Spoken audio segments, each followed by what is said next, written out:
Dear students, let us discuss some more concepts about vectors. How to add them graphically. In the previous class, I said that vector is graphically shown like this. This is called head and this part is called the tail part. Now suppose there are two vectors. This is the triangle law. You have one vector like this. This is the initial point and this is the direction. You have another vector. So as per the triangle law, if you add the tail of the first vector and the head of the second vector, this is the addition of two vectors. Here A vector, this is my B vector and this is C vector. So A vector plus B vector gives C vector. This is the rule. So this can be proved also. We will take up the proof later on. Graphically, you take a graph sheet, draw the magnitude of A, draw the magnitude of B. Here they are perpendicular to each other, let us say. Then this hypotenuse becomes the addition of these two vectors. So basically what are we trying to do means, we are replacing these two vectors with a single vector. This concept is called finding resultant. Resultant means often in physics we deal with complicated situations where we have to analyze a lot of, let us say, forces. Force is a vector. So analyzing 5, 6, 10 forces, it is more difficult, but analyzing a single force is more easy. So it is a way of simplifying our problems. Okay. Now here one point you need to remember is, let us say A is a force vector, B also has to be a force vector. If A is a displacement vector, B has to be a displacement vector, and when you add these two you get a displacement vector. You cannot add a force vector to a displacement vector.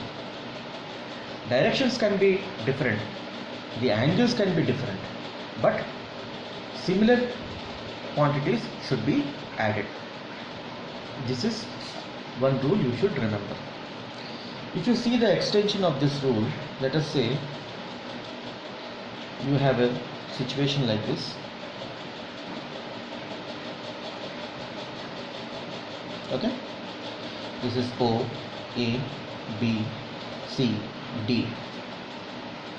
Here what will be the resultant means, this is the final resultant. Add O and D. OA, AB, BC, CD are vectors.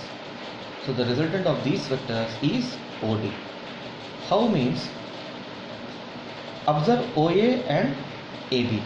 Apply this rule, then OB will be the resultant vector. You can knock off these two. Now OB, BC you have similar situation. So this will be the resultant vector. Knock off this and this now. Now OC, OD is there. So OD will be the resultant vector. You can knock off these two. You have replaced these two by this. This is how we apply. Suppose a hexagon is there. Okay,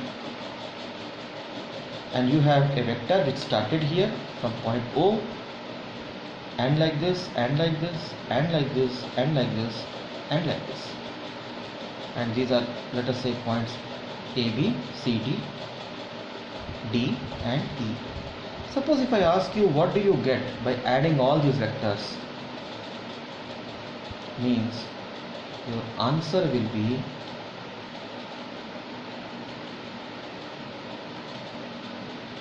zero. This is a closed loop. In a closed loop, when you add all the vectors, you get 0. Closed means where you started, there you ended. This is the initial point, and this, after doing all this, the final point also is O. Initial point is O and the final point is O. Then it is 0. Example, imagine a person started from here, he went all around and came back to the same point. What is the displacement? 0, because it is a closed loop. You can very well prove it also. In this example, let us say it is up to here only, then what is your resultant? See, for these two you will get AB, right? For AB and BC you will get this. Sorry, OA and AB you get OB. Then for OB and PC you will get OC, and OC and CD you will get OD. OD and D you will get OE. But OE is in this direction, whereas EO is in this direction. They are anti-parallel. When you add, you will get 0. Okay? So this is for closed loop, the answer will be 0. So you need to remember that. See, here all the vectors are in same plane. But for addition, they need not be in the same plane all the time. They can be in two different planes also. Let us see a case. This is your x, y and z. Let us say you have a situation like this. Okay?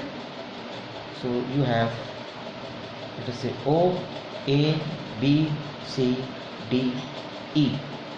And this is my AB vector and this is my BC vector. The resultant of these two will be AC.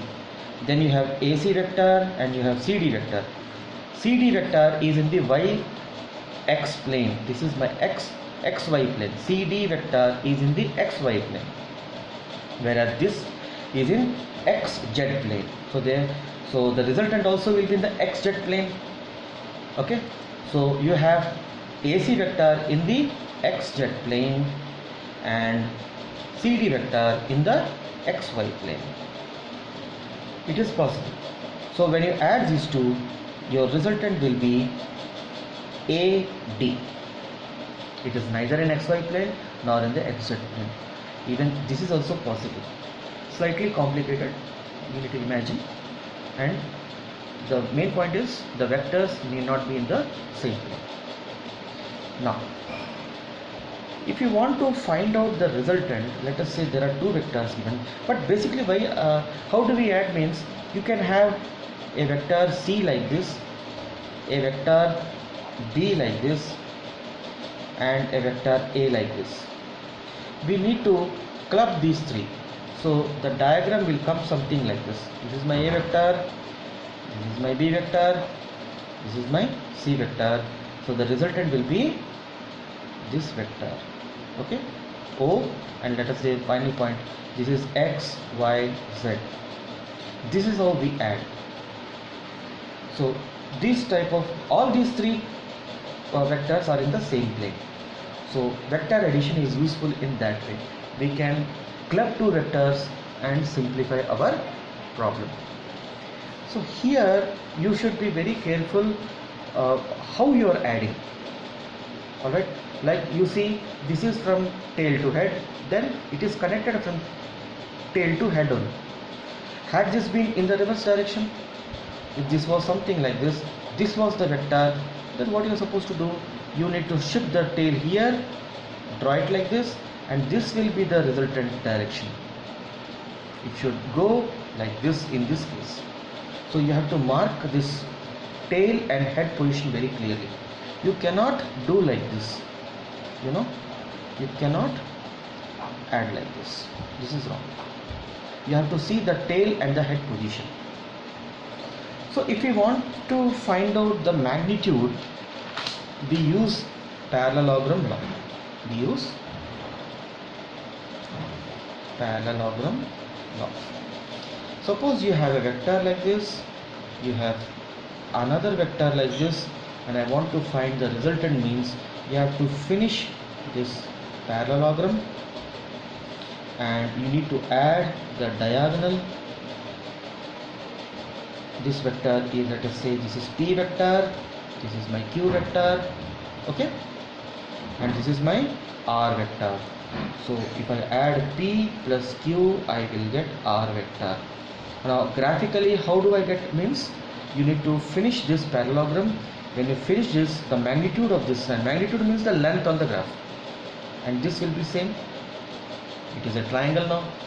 So in triangle, this is the answer. This can be proved also. Let us see. I will put some names here.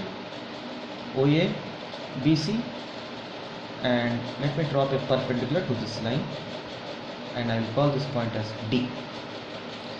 We want to find out the magnitude of R. See, if you take the magnitude of P, and let us say this angle theta is given, angle between Q vector and the P vector. So if you take a graph sheet, draw the magnitude of P, draw the magnitude of Q with the angle, complete this parallelogram and join this diagonal. The length that you get is the resultant of these two vectors. It shows both the direction as well as the magnitude. The direction is like this and the magnitude will be the length. This is the graphical way. Now let us see the theoretical way. Is what we have derived is correct or not? So for this, you want to find out the length OB. So you can take the triangle BDO. Take triangle BDO. OB is the hypotenuse. OB square is equal to, it is BD square plus OD square. So OB square is equal to BD square. BD square. Let us say I want to find out this angle alpha also. That what is the angle this resultant makes with the horizontal. Okay. So where we are finding out BD square plus OD square. OD square and BD square. Alright. So we can write it as this OD square can be written as OA plus AD square. So OD square can be written as OA plus AD whole square plus BD square. Okay. So if this angle is theta, what will be this angle? You have a situation where if this is theta, this will also be theta. So this will be your theta. Okay. And if OC is equal to Q magnitude, AB also will be equal to Q. Then how to find AD? AD will be AD divided by Q. AB is the hypotenuse, AD is the adjacent. AD by Q is equal to cos theta. So AD is equal to Q cos theta. Similarly, BD will be Q sin theta. Let us plug in those values here. So BD is Q sin theta whole square. And similarly, OA. OA, it is already P. So it is P plus AD. AD we have just determined. Q cos theta whole square. Expand it, you will get OB square. OB square is nothing but R square.